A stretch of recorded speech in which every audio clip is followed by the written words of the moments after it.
In the news of coronavirus, the Gambia's Minister of Health is busy on screening activities in all entry points than employing the option of border closure.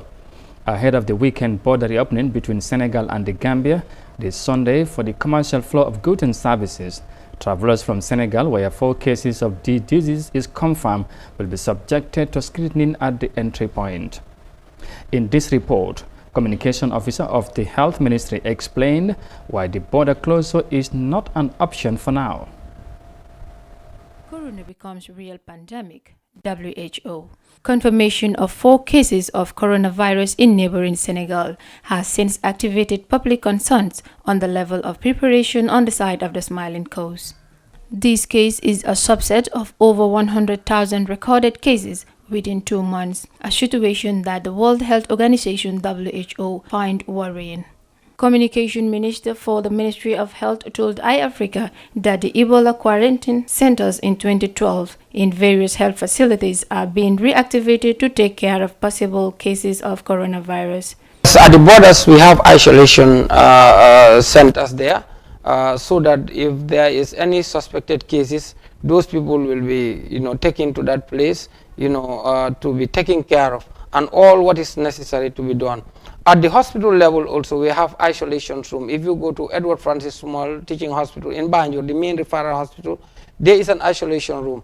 You go to Serekunda, Kanifing General Hospital, there is an isolation room. So all these hospitals, there are isolation rooms identified.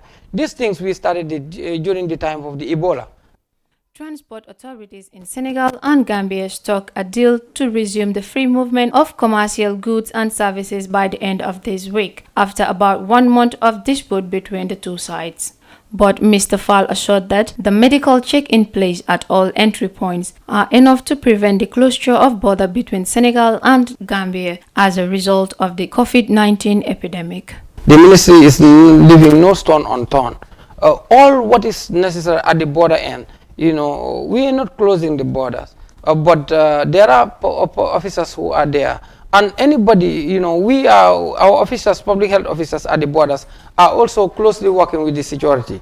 They are well trained, and people also that they can easily handle people who are coming into the country. Fine, as I said earlier on, Senegal have this thing, but despite all that, we are not complacent at any level. So what we can do at this moment is to sensitize our people, and that's what we are doing. We are going to the radio stations, we are going to the television stations, we are using all means of communication to make sure that Gambians have the right information. And our means of transmission for this information is through the local languages, even at community level. Pamodu Fall said that health workers have been provided with protective mechanisms, although the public is limited to application of personal hygiene. Face masks globally, everybody needs it now, you understand. So, but now, what the donations that we have been giving, like WHO, they are using it at the hospitals level, you understand. So, as I'm speaking, I cannot say yes or no whether they are giving that to the public.